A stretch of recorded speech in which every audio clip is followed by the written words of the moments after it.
दुनिया में दो तरह की ताकत होती है। पहली जो सबको दिखाई देती है, जैसे कि टैंक्स, मिसाइल, फाइटर जेट्स और लाखों की आर्मी। और दूसरी जो कभी दिखाई नहीं देती, ना उसका कोई परेड होता है, ना उसका कोई ऑफिशियल बैटलफील्ड, लेकिन उसके एक फैसले से पूरे देश की पॉलिटिक्स बदल सकती है। सोचिए, अगर किसी देश का प्रेसिडेंट सुबह उठकर अपनी डेस्क पर एक फाइल देखे और उस फाइल के अंदर लिखी सिर्फ 2 या 3 लाइंस उसके अगले फैसले को बदल दे, या फिर किसी देश में चल रही एक छोटी सी पॉलिटिकल मूवमेंट की खबर हजारों किलोमीटर दूर वॉशिंगटन के एक सिक्योर रूम तक पहुंच जाए और उसके बाद वहां बैठकर लोग डिसाइड करें कि अमेरिका को क्या करना चाहिए।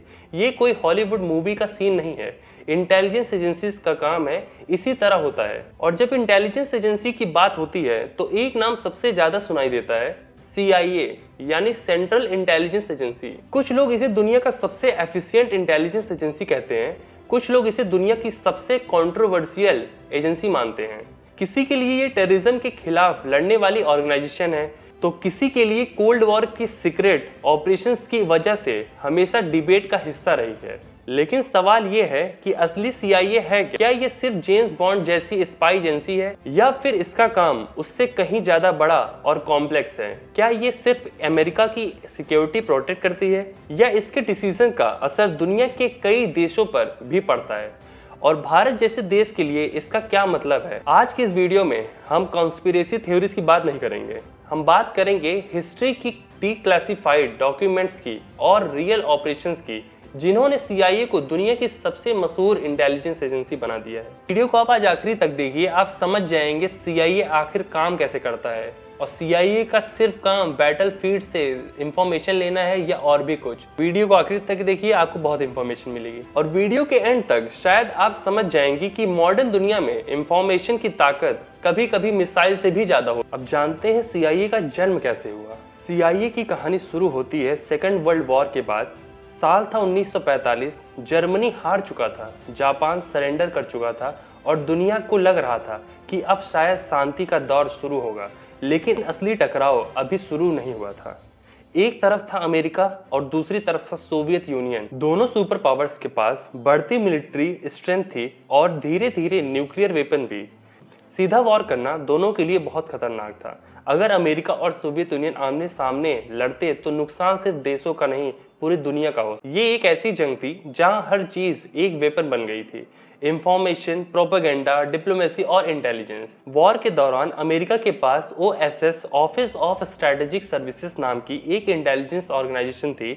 उसने यूरोप और एशिया में स्पाइज भेजे, सीक्रेट मिशंस चलाए और एनिमी की प्लानिंग समझाने में मदद की। लेकिन वॉर खत्म होते ही OSS को बंद कर दिया गया। जल्दी ही अमेरिकन लीडरशिप को एहसास हुआ कि ये बहुत बड़ी गलती हो सकती है। अब दुश्मन यूनिफॉर्म पहनकर बैटलफील्ड पर नहीं आ रहा था, वो आइडियोलॉजी के रूप में फैल रहा था। किसी देश में इलेक्शन हो रहा है, कहीं मिलिट्री कूप की प्लानिंग है, कहीं साइंटिफिक रिसर्च चल रही है और कहीं न्यूक्लियर टेक्नोलॉजी डेवलप हो रही है।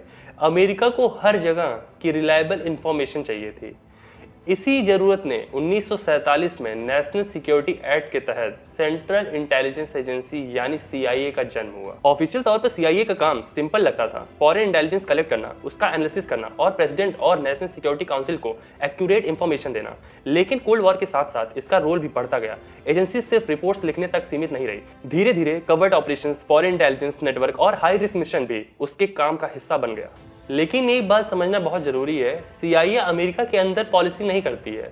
उसका प्राइमरी फोकस फॉरेन इंटेलिजेंस है। अमेरिका के अंदर लॉ इन्फोर्समेंट का काम FBI करती है, जबकि CIA का काम देश के बाहर से इंफॉर्मेशन लाना और स्ट्रेटेजिक थ्रेट्स को समझना होता है। इसी वजह से कई बार दोनों एजेंसीज को लोग एक ही समझ लेते हैं, जबकि उनकी रिस्पॉन्सिबिलिटीज अलग अलग हैं। कोल्ड वॉर के शुरुआती सालों में वॉशिंगटन का सबसे बड़ा डर था कि अगर सोवियत यूनियन को इन्फ्लुएंस यूरोप, एशिया या मिडिल ईस्ट में तेज से बढ़ा तो अमेरिका की ग्लोबल पोजीशन कमजोर हो सकती है।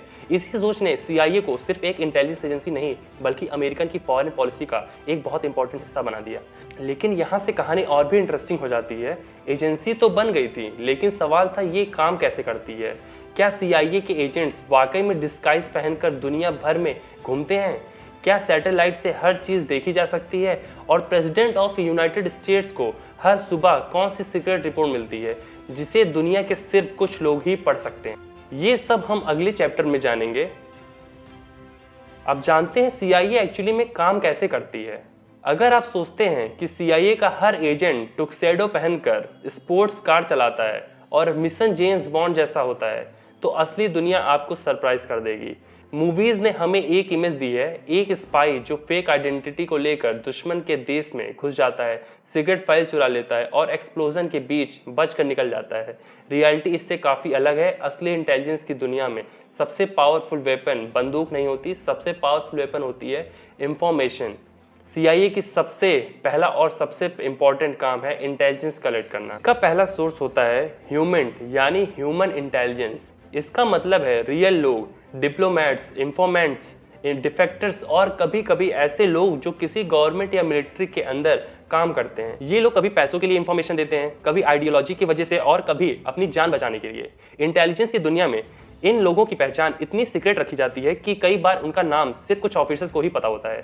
लेकिन सिर्फ इंसानों पर भरोसा करना काफी नहीं होता। आज के दौर में सैटेलाइट्स और सर्विलांस टेक्नोलॉजी और साइबर इंटेलिजेंस भी उतनी ही इंपॉर्टेंट हो चुकी है। एक हाई रेजोल्यूशन सैटेलाइट हजारों किलोमीटर ऊपर से किसी मिलिट्री बेस में नए कंस्ट्रक्शन को डिटेक्ट कर सकती है। कम्युनिकेशन, इंटरसेप्ट और डिजिटल एनालिसिस से एजेंसी पैटर्न समझने की कोशिश करती है। लेकिन फिल्मों के उलट टेक्नोलॉजी हर सवाल का जवाब नहीं देती। हर इमेज को कॉन्टेक्स्ट चाहिए और सिग्नल को एनालिसिस। और यही आता है CIA का वो हिस्सा जिसके बारे में बहुत कम लोग जानते हैं। एनालिस्ट ये लोग फील्ड में नहीं होते हैं, ये लैपटॉप्स, मैप्स और रिपोर्ट्स के बीच काम करते हैं। दुनिया भर से आई हजारों रिपोर्ट्स को पढ़कर ये डिसाइड करते हैं कि कौन सी इंफॉर्मेशन इंपॉर्टेंट है और कौन सी सिर्फ नॉइस। अगर किसी रीजन में अचानक मिलिट्री मूवमेंट बढ़ रहा है, अगर किसी टेररिस्ट ग्रुप की कम्युनिकेशन पैटर्न बदल रही है या अगर किसी देश की पॉलिटिकल सिचुएशन रैपिडली चेंज हो रही है, तो एनालिस्ट उसका असेसमेंट बनाते हैं। इसी प्रोसेस का एक बहुत इंपॉर्टेंट हिस्सा है प्रेसिडेंट्स डेली ब्रीफ या PDB। ये एक हाईली क्लासिफाइड इंटेलिजेंस समरी होती है जो अमेरिका के प्रेसिडेंट और कुछ टॉप ऑफिशियल्स को दी जाती है। इसका पर्पस सिंपल है, प्रेसिडेंट को बताना कि दुनिया में आज सबसे बड़ा सिक्योरिटी रिस्क क्या है और किन डेवलपमेंट पर तुरंत ध्यान देने की जरूरत है। लेकिन इंटेलिजेंस कलेक्ट करना और रिपोर्ट बनाना ही कहानी पूरा हिस्सा नहीं है। कभी कभी CIA को ऐसे मिशन भी मिलते हैं जहां गलती की गुंजाइश लगभग 0 होती है। सोचिए एक आदमी है जिसे पूरी दुनिया ढूंढ रही है। उसका नाम दुनिया के सबसे बड़े टेररिस्ट अटैक से जुड़ा हुआ है। उसके बारे में पक्की इंफॉर्मेशन नहीं है, ना एग्जैक्ट लोकेशन, ना रिलायबल फोटो, सिर्फ टुकड़े टुकड़े में क्लूज हैं। और फिर एक दिन एक कोरियर पर नजर पड़ती है, एक नाम, एक रूट, एक घर, और धीरे धीरे इंटेलिजेंस एजेंसी को शक होता है कि शायद दुनिया का सबसे वांटेड आदमी इसी कंपाउंड में छुपा है। ये ऑपरेशन था ओसामा बिन लादेन को ढूंढने का। इस मिशन में CIA का रोल डायरेक्ट कॉम्बैट से ज्यादा इंटेलिजेंस गैदरिंग का था। सालों तक कोरियर नेटवर्क का ट्रैक किया गया, अलग अलग सोर्स से इंफॉर्मेशन वेरीफाई की गई। अब बोतबाद के कंपाउंड का डिटेल असेसमेंट किया गया। जब अमेरिकन लीडरशिप को लगा कि अवेलेबल इंटेलिजेंस एक्शन के लायक है, तब US नेवी सील्स ने रेड कंडक्ट की। ऑपरेशंस रिस्की था। अगर इंटेलिजेंस गलत होती तो डिप्लोमेटिक और मिलिट्री दोनों लेवल पर बहुत बड़ा क्राइसिस खड़ा हो सकता था। इस मिशन के बहुत डिटेल में नहीं जाऊंगा, अगर डिटेल में जाने लगूंगा तो 2-4 घंटे की वीडियो बन जाएगी। वो कैसे एग्जीक्यूट हुआ था, कैसे CIA ने उसको इंटेलिजेंस को इकट्ठा करके कैसे एग्जीक्यूट किया गया था, वो एक उसके लिए अलग वीडियो बनानी पड़ेगी।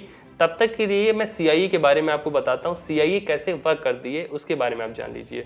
तो बात करते हैं, इस मिशन ने दुनिया को दिखाया कि कई बार एक सक्सेसफुल ऑपरेशन की बुनियाद गोलियां ही नहीं बल्कि सालों की पेशेंस, इंटेलिजेंस वर्क से बनती है। लेकिन हर कहानी के एंडिंग इतना सक्सेसफुल नहीं होता है। इंटेलिजेंस की दुनिया में कभी कभी सबसे बड़ा खतरा बाहर से नहीं अंदर से आता है।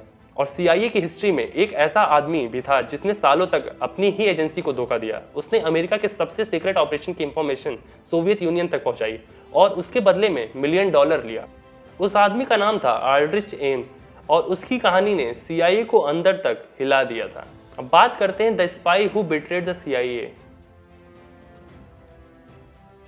दुनिया की सबसे पावरफुल इंटेलिजेंस एजेंसी और उसके अंदर ही बैठा था एक आदमी जो उसके सारे राज बेच रहा था। यह हॉलीवुड की स्क्रिप्ट नहीं बल्कि कोल्ड वॉर की सबसे इंटरेस्टिंग कहानी में से एक है। सोचिए अगर एक बैंक का सिक्योरिटी चीफ ही चोर निकले तो क्या होगा, या अगर आर्मी का कमांडर ही दुश्मन को इंफॉर्मेशन देने लगे। क्योंकि यहाँ एक गलत इंफॉर्मेशन या एक लीक सिर्फ पैसों का नुकसान नहीं करती, कई लोगों की जान भी ले सकती है। 1980 के दशक में CIA के अंदर एक ऑफिसर काम करता था जिसका नाम था आल्ड्रिच एम्स।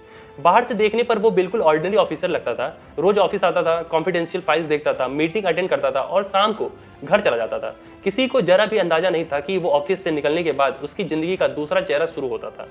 उस दौर में कोल्ड वॉर अपने सबसे टेंशन फेज में थी। अमेरिका और सोवियत यूनियन एक दूसरे के खिलाफ हर मुमकिन तरीके से इंटेलिजेंस कलेक्ट कर रहे थे। CIA ने सोवियत यूनियन के अंदर कई सीक्रेट सोर्स डेवलप किए थे। ये लोग अपनी जान जोखिम में डालकर मॉस्को के अंदर की सेंसिटिव इंफॉर्मेशन अमेरिका तक पहुंचाते थे। फिर अचानक कुछ अजीब होने लगा। एक के बाद एक CIA के सीक्रेट सोर्स एक्सपोज होने लगे। कुछ को गिरफ्तार कर लिया गया, कुछ अचानक गायब हो गए और कुछ को बाद में डेथ सेंटेंस दे दिया गया। वॉशिंगटन में पैनिक था। सबसे बड़ा सवाल था लीक हो कहां से रहा है। शुरू में शक टेक्नोलॉजी पे गया, फिर कम्युनिकेशन सिस्टम पर, लेकिन किसी ने ये नहीं सोचा था कि प्रॉब्लम एजेंसी के अंदर हो सकती है। रियलिटी और भी ज्यादा शॉकिंग थी। 1985 में अल्ड्रिच एम्स ने सोवियत इंटेलिजेंस यानी KGB के साथ काम करना शुरू कर दिया। बदले में उससे बहुत बड़े पैमाने पर पैसे मिलने लगे। बाद की इन्वेस्टिगेशन के मुताबिक उसने अमेरिका के कई हाईली क्लासिफाइड ऑपरेशंस और कॉन्फिडेंशियल सोर्स की पहचान सोवियत यूनियन को दे दी।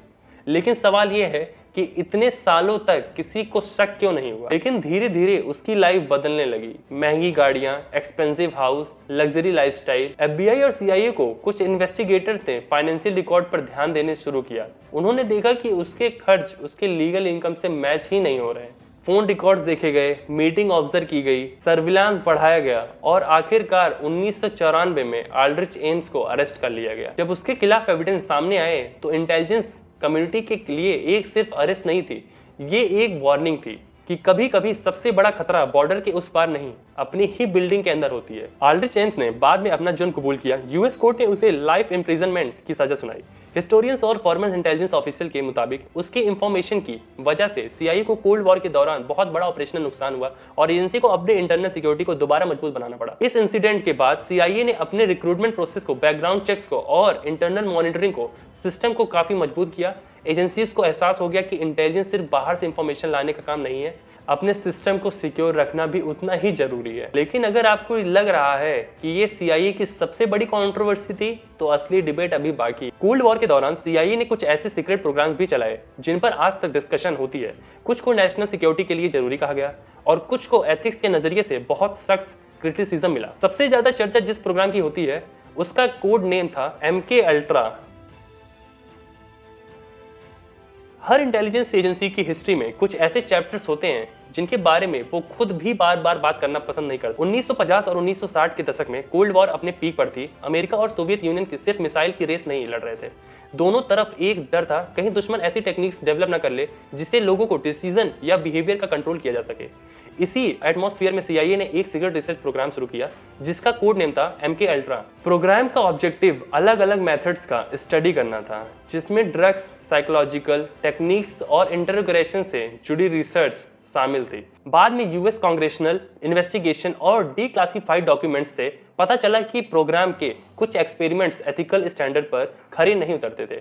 इसी वजह से MK अल्ट्रा आज भी CIA की हिस्ट्री के सबसे कंट्रोवर्शियल चैप्टर में गिना जाता है। जब 1970 के दशक में इसी प्रोग्राम की डिटेल्स सामने आनी शुरू हुई तो अमेरिका के अंदर ही बहुत बड़ा पॉलिटिकल भूचाल खड़ा हो गया। सीनेट की चर्च कमेटी ने इंटेलिजेंस एजेंसी के काम की जांच की।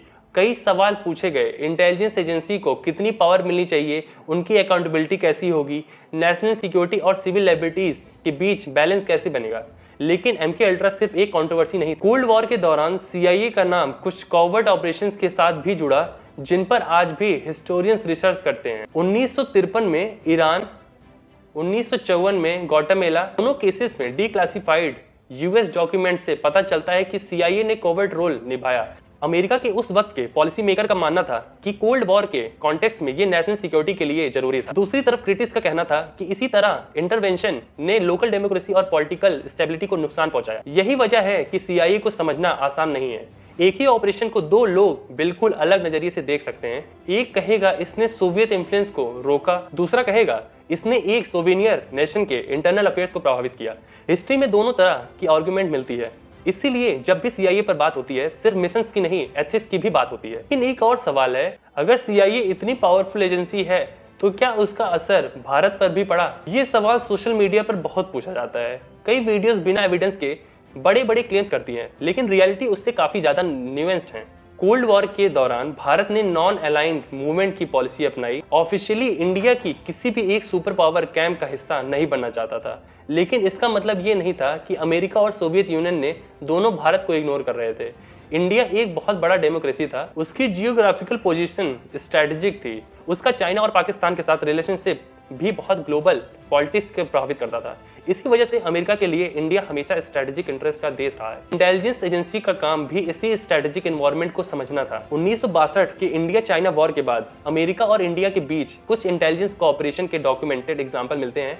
हिमालयन रीजन में मॉनिटरिंग और चाइना की मिलिट्री एक्टिविटीज को समझने के लिए दोनों देशों ने कुछ एरियाज में मिलकर काम भी किया है। लेकिन इसके साथ ही एक और बात भी उतनी ही इंपॉर्टेंट है। आज तक ऐसे कई सेशनल क्लेम्स इंटरनेट पर मिलते हैं जिसमें कहा जाता है कि भारत के हर पॉलिटिकल इवेंट के पीछे CIA थी। जैसे अभी देख लीजिए, CJP प्रोटेस्ट के दौरान बहुत लोगों ने कहा ये CIA का एक एजेंट है, अभिजीत दीप CIA के द्वारा एक भेजा हुआ एजेंट है जो भारत में अस्थिरता फैलाने के लिए भेजा गया है। और बात करें हिस्ट्री की, इन क्लेम्स का क्रेडिबल हिस्टोरिकल एविडेंस अक्सर मौजूद ही नहीं होता। इसीलिए फैक्ट्स और स्पेकुलेशंस में फर्क करना बहुत जरूरी है। एक सीरियस डॉक्यूमेंट्री का काम मिस्ट्री क्रिएट करना नहीं, बल्कि ऑडियंस को सच के जितना करीब ले जाना है। और जब हम सच के करीब जाते हैं तो हमें पता चलता है कि इंटेलिजेंस एजेंसी की असली ताकत सिर्फ सीक्रेट ऑपरेशंस में नहीं, बल्कि इंफॉर्मेशन समझने और उसके बेसिस पर डिसीजन लेने में होती है। लेकिन 21st सेंचुरी में दुनिया बदल चुकी है। कोल्ड वॉर खत्म हो गई, इंटरनेट आ गया, आर्टिफिशियल इंटेलिजेंस आ गई, साइबर वॉरफेयर शुरू हो गया। अब लड़ाई सिर्फ बॉर्डर पर नहीं, डेटा के लिए है, इंफॉर्मेशन के लिए है और फ्यूचर के लिए भी है। अगर आपको लगता है कि कोल्ड वॉर खत्म होने के बाद इंटेलिजेंस एजेंसी की इंपॉर्टेंस कम हो गई, तो शायद आप 21st सेंचुरी की सबसे बड़ी रियलिटी को मिस कर रहे हैं। आज की दुनिया में 1950 वाली दुनिया नहीं है।